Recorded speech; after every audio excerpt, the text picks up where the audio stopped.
కొత్త బిజినెస్ కోసం ఆలోచిస్తున్నారా? ఈజాన్ డిస్ట్రిబ్యూషన్ కోసం కాల్ చేయండి 9154729854.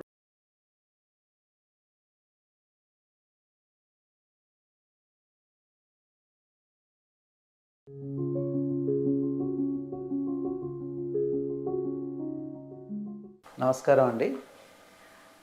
ఈ మధుమేహం కానీ డయాబెటీస్ అనేది ఇండియాలోనే అతిపెద్ద నాన్ కమ్యూనికబుల్ డిసీజ్గా గుర్తించారు. ఇది అందరికీ కూడా తెలిసిందే. కాకపోతే ఈ రోజు రోజుకి సంఖ్య ఇంకా పెరుగుతూనే తప్పించి తగ్గట్లేదు.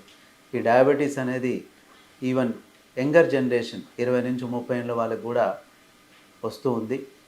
సో ఇది మనం ఖచ్చితంగా మన యొక్క ఆహారపు అలవాట్లు, మన యొక్క దినచర్య వీటిపైన ముఖ్యంగా ఆధారపడి ఉంటుంది.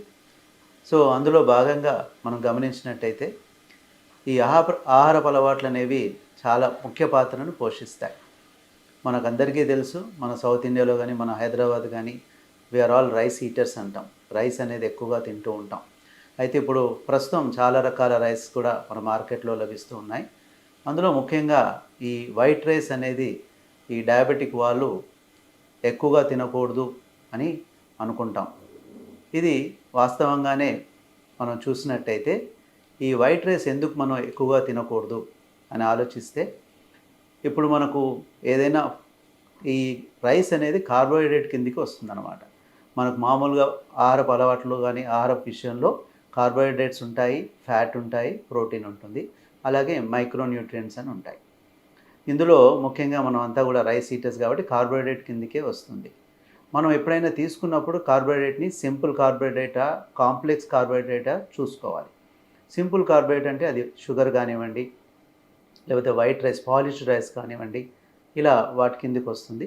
కాంప్లెక్స్ కార్బోహైడ్రేట్ అంటే బ్రౌన్ రైస్ కానీ ఆర్ మనకుండే ఈ ఓట్స్ లాంటివి కానీ, గ్రెయిన్స్, హోల్ గ్రెయిన్స్ కానీ, ఇవన్నీ కూడా కాంప్లెక్స్ కార్బోహైడ్రేట్స్ కిందకి వస్తాయి.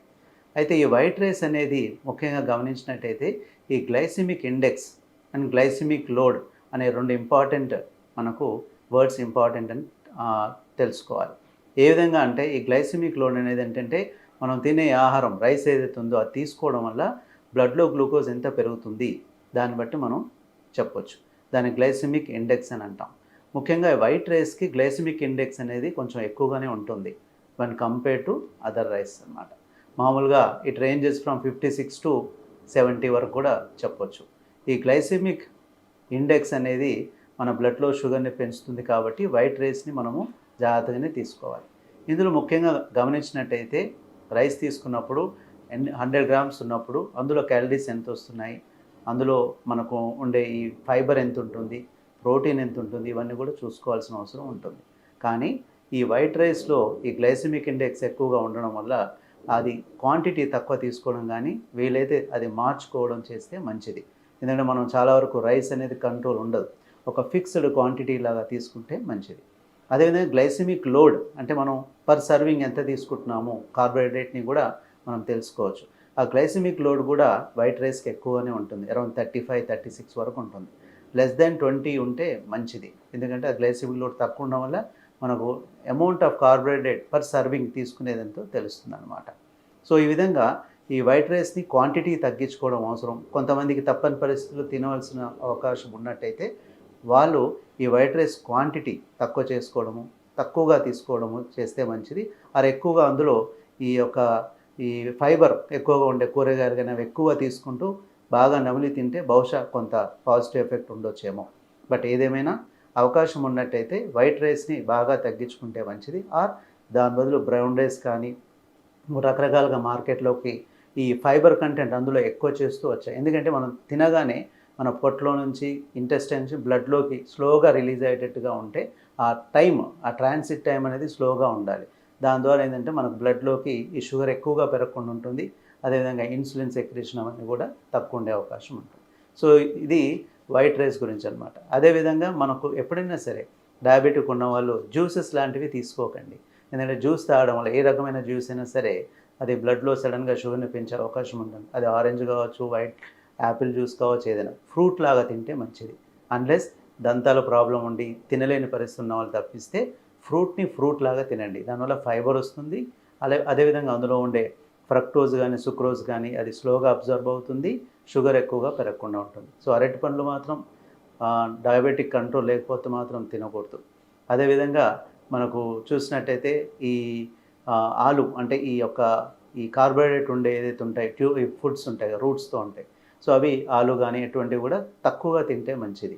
షుగర్ కంట్రోల్ బాగా ఉన్నట్టయితే అప్పుడప్పుడు పర్వాలేదు, కానీ షుగర్ కంట్రోల్ సరిగా లేనప్పుడు ఈ కార్బోహైడ్రేట్స్ క్వాంటిటీ అనేది బాగా తగ్గించుకోవాలి.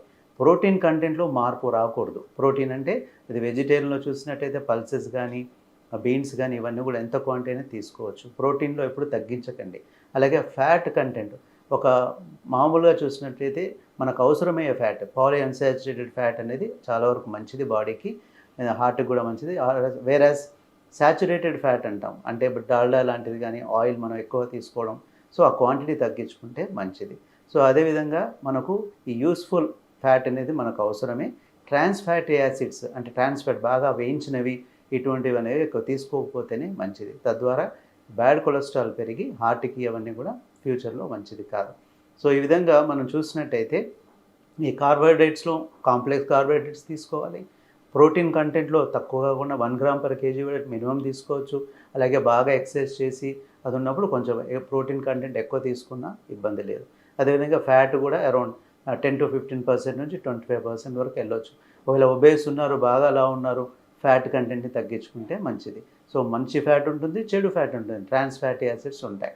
ఇలా మనం దీన్ని చూసుకొని దీంతో పాటుగా మనం రెగ్యులర్గా ఎక్సర్సైజ్ వాకింగ్ లాంటిది కానీ ఏదైనా ఆడడం కానీ క్యాలరీస్ బర్న్ చేయగలిగితే వెయిట్ తగ్గగలిగితే మనకు షుగర్ తప్పకుండా కంట్రోల్ ఇంకా బెటర్గా వస్తుంది.